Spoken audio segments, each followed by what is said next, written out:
प्रभु यीशु मसीह ने हमें एक होने के लिए बुलाया है। जी हाँ, और विशेष करके जब हम उसके बेटे और बेटियां हैं, विश्वासी हैं, उद्धार पाए लोग हैं, तो ये अत्यंत आवश्यक है कि हम मानसिकता में, आत्मिकता में एक बने रहें।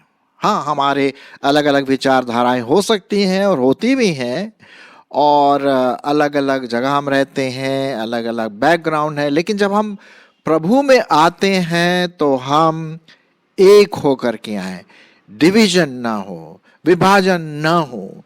और इसीलिए इस बात को ध्यान में रखते हुए आज मैंने ये टॉपिक लेने की मैंने कोशिश कर रहा हूँ कि कैसे हम विश्वासियों में एकता आ सके, वो एकता जो परमेश्वर आपसे और मुझसे चाहता है। सो आइए, और जिस प्रकार से कि आप यहाँ पर स्लाइड में देख रहे हैं कि चारों तरफ लोग खड़े हुए हैं और बीच में क्या है? प्रेम। एक शब्द प्रेम, लव, अगापे लव, बलिदान वाला प्रेम, जो इन सभी विश्वासियों को जोड़ता है। और यदि प्रेम ना हो तो साहब फिर कुछ भी नहीं है।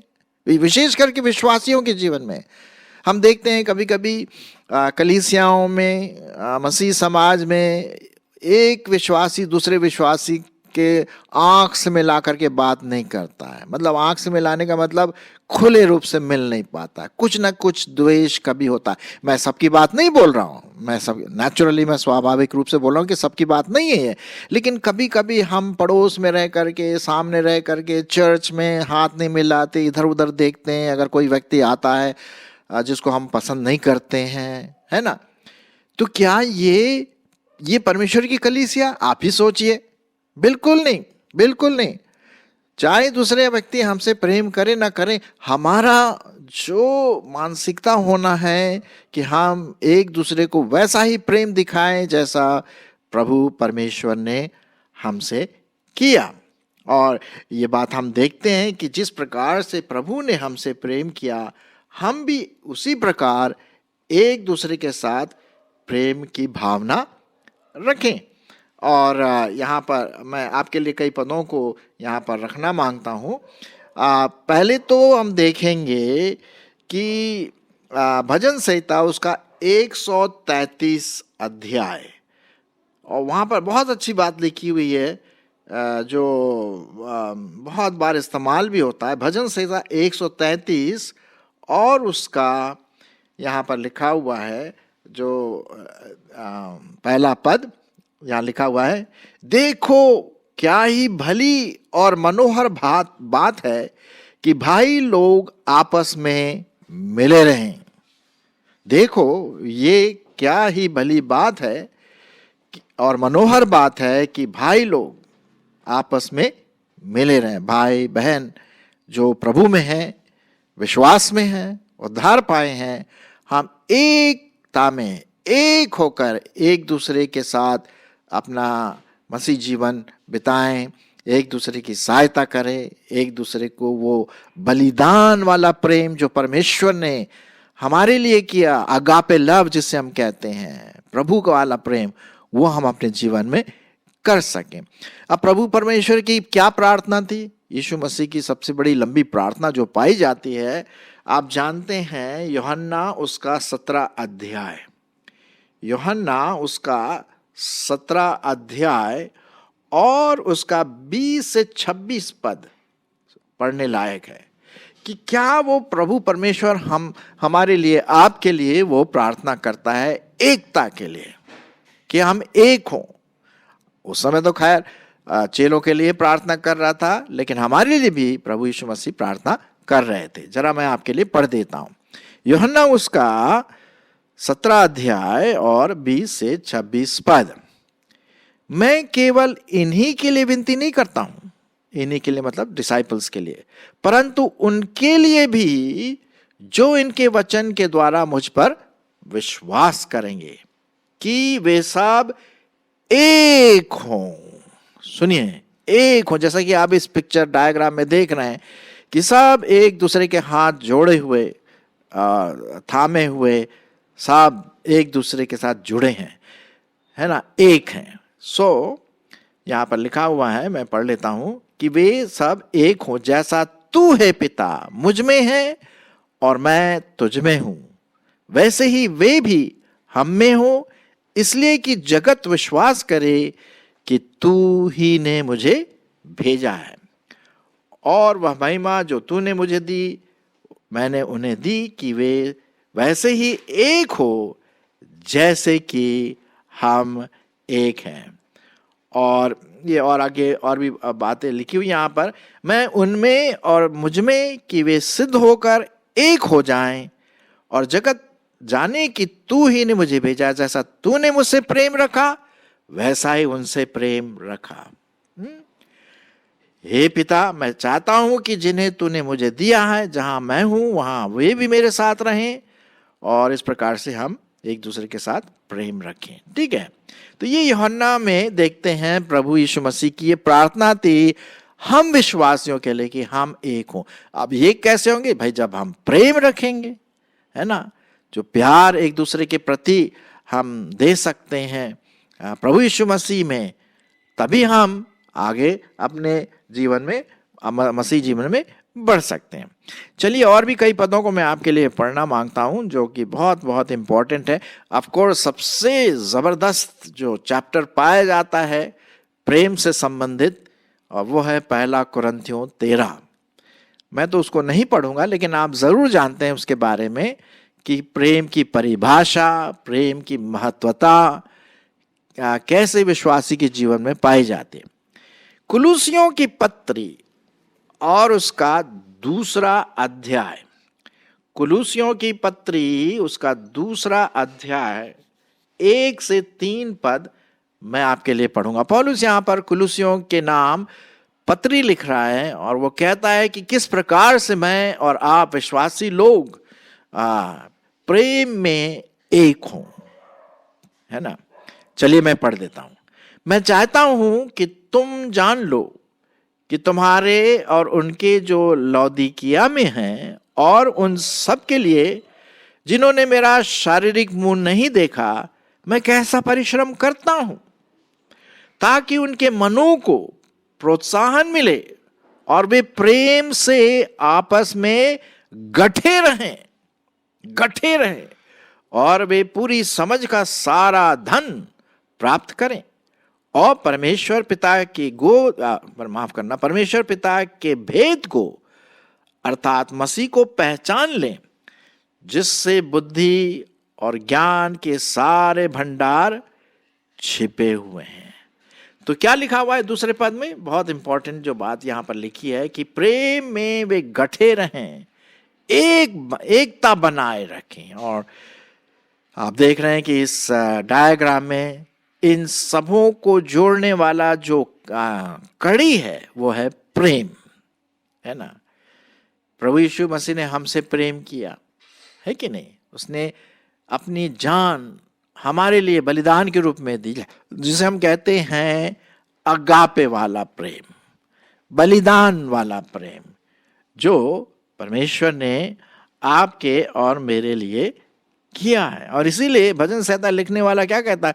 कितनी खुशी की बात है जब भाई और बहन आपस में मेल मिलाप, भाई बहन के रूप में बलिदान वाले प्रेम के रूप में रहते हैं। यही तो बात प्रभु परमेश्वर हमसे कहता है। और ये मैं आपके लिए यहाँ पर एक बहुत इंपॉर्टेंट पद मैं पढ़ना मांगता हूँ जो इसी प्रेम से संबंधित है कि प्रेम जो है एक प्रकार का जड़ है, जड़। अगर प्रेम के जड़ में हम बंधे हैं तब तो भैया पवित्र आत्मा के फल तो आएंगे ही आएंगे, उसमें कोई शक की बात नहीं। ऐसा ना हो कि हम अपने किसी भाई बहन को तुच्छता की दृष्टि से देखें, द्वेष की दृष्टि से देखें, अपने आप को घमंड की दृष्टि से दूसरों को देखें। नहीं नहीं नहीं, ये प्रेम नहीं है।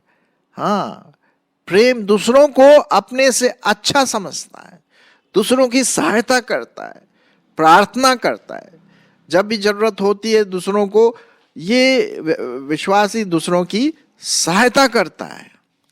तभी तो हम देखते हैं ना कि प्रेम इसी से पता पड़ता है कि हम कुछ प्रैक्टिकल रूप में, प्रायोगिक रूप में हम कुछ बात काम दूसरे विश्वासी के लिए कर रहे हैं, है ना। विजिटेशन हुआ, प्रार्थना हुआ, सहायता हुआ, इनकरेजमेंट वाली बात होती है। कभी कभी मुझे बहुत दुख के साथ कहना पड़ता है कि हम अपने आँख को बंद कर देते हैं कुछ लोगों के प्रति। नहीं, ये प्रभु यीशु मसीह का प्रेम नहीं है। चलिए और हम देखते हैं इसी से संबंधित। मैं आपके लिए पढ़ूंगा इफिसियों की पत्री। ध्यान से देखिए, इफिसियों उसका 3 अध्याय और 17 से 19 पद। इफिसियों उसका 3 अध्याय 17 से 19 पद। यहां इस प्रकार से लिखा हुआ, और विश्वास के द्वारा मसीह तुम्हारे हृदय में बसे कि तुम प्रेम में जड़ पकड़कर और नींव डालकर सब पवित्र लोगों के साथ भली भांति समझने की शक्ति पाओ कि उसकी चौड़ाई, लंबाई, ऊंचाई और गहराई कितनी है, और मसीह के उस प्रेम को जान सको जो ज्ञान से परे है, कि तुम परमेश्वर की सारी भरपूरी तक परिपूर्ण हो जाओ।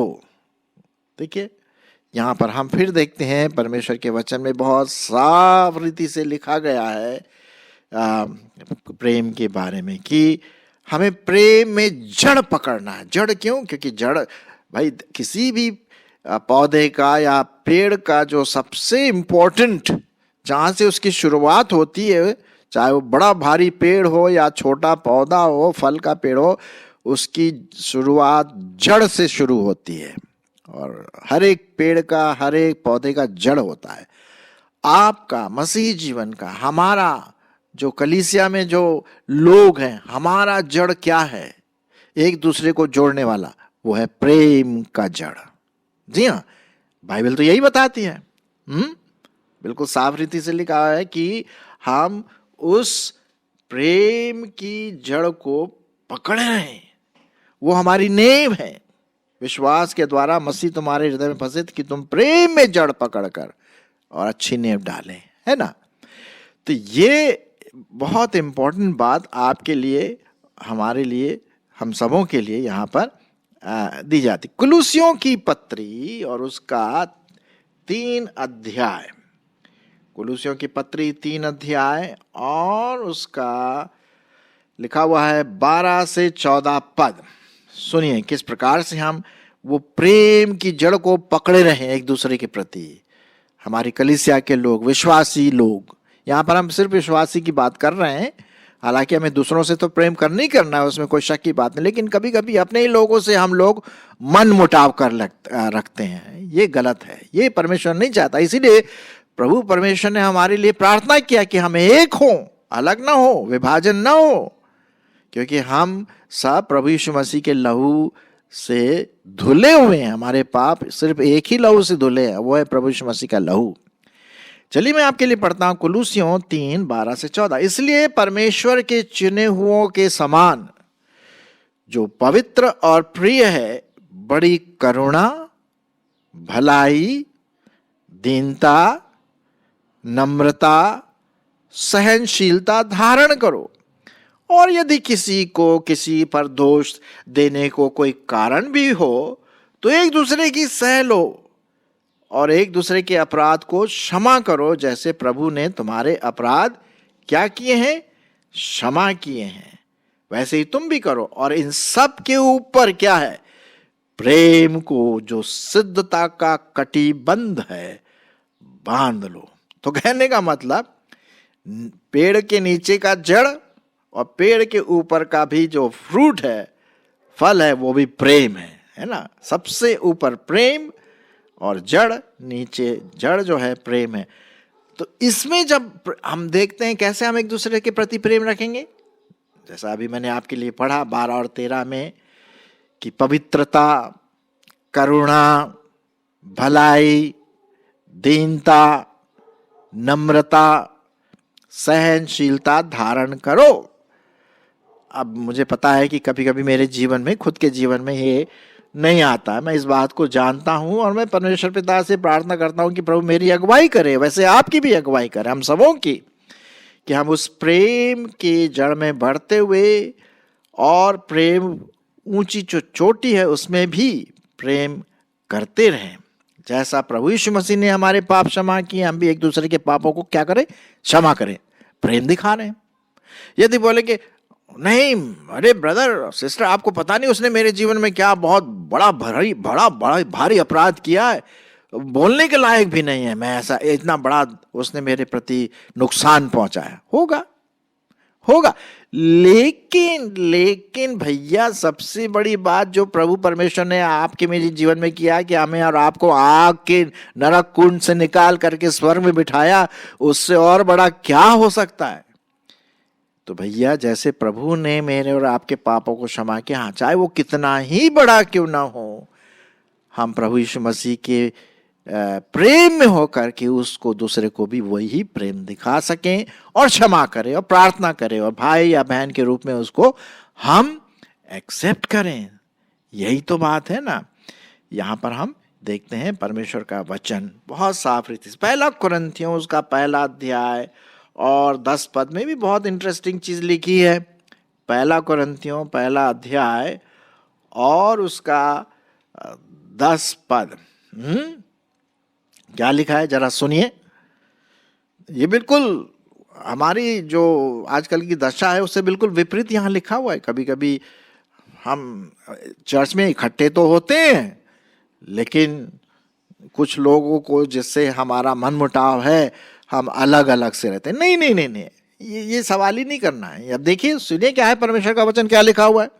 1 कुरिन्थियों 1 और 10, हे भाइयों मैं तुमसे यीशु मसीह जो हमारा प्रभु है उसके नाम के द्वारा विनती करता हूं। क्या करता हूं?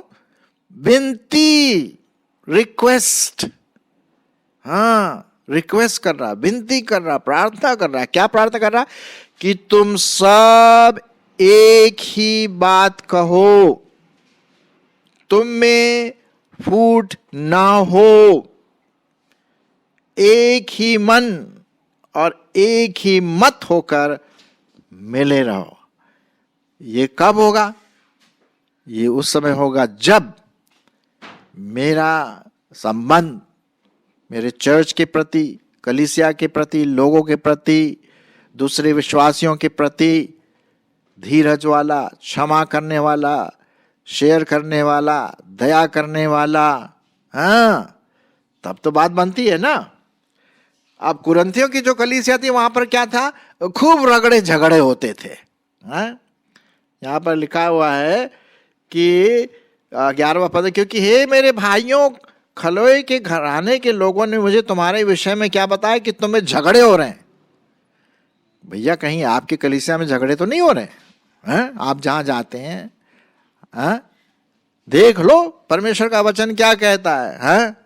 हाँ बहुत साफ रीति से यहाँ पर लिखा हुआ है परमेश्वर के वचन में कि विश्वासियों में एकता बनी रहे। एकता, दो बातें नहीं, एकता। यही प्रभु यीशु मसीह ने प्रार्थना किया आपके लिए और मेरे लिए। यही परमेश्वर चाहता है। यदि आप किसी के प्रति कुछ ऐसी बात है, मन मुटाव की बात, दूसरा कोई व्यक्ति शायद कुछ किया या आपने किसी के प्रति किया हो जो उसको दुख पहुंचा है, पवित्र आत्मा को शोकित किया है, तो भैया अगले संडे आने से पहले जाकर के उससे मिल लो। हाँ, और साथ ही साथ शायद कुछ चॉकलेट वगैरह कुछ ऐसा खाने पीने की चीज ले जाओ ताकि वो बोलो देखो ये मैं थोड़ा सा आपके लिए भी लाया हूं। हम एक दूसरे को माफ करते हैं, मैं माफ करता हूं, आप मुझे माफ करें और ये हम खाएंगे आनंद के साथ, या जो भी है ना, या कहीं अच्छे रेस्टोरेंट में ले जाए या घर में बुला लो, जो भी है, एक प्रेम की निशानी है। अगले संडे से पहले या फोन पे बात कर लो, व्हाट्सएप में देख लो। सबसे बढ़िया तो काम यह है कि व्यक्तिगत रूप से मिल लो। अब कुछ लोग शायद दूर होंगे तो कोई बात नहीं, आप व्हाट्सएप या ईमेल हुआ, फोन हुआ, आजकल तो ढेर सारी चीजें हैं, उनसे आप बात करके साफ कर सकते हैं, है कि नहीं। तो परमेश्वर की यही मर्जी है कि हम विश्वास में, प्रेम में आगे बढ़ते चले जाएं। एक और पद मैं आपके लिए पढ़ना मांगता, बहुत इंपॉर्टेंट पद है। पहला यूहन्ना 3:16 14 से 16। पहला यूहन्ना 3 14 से 16।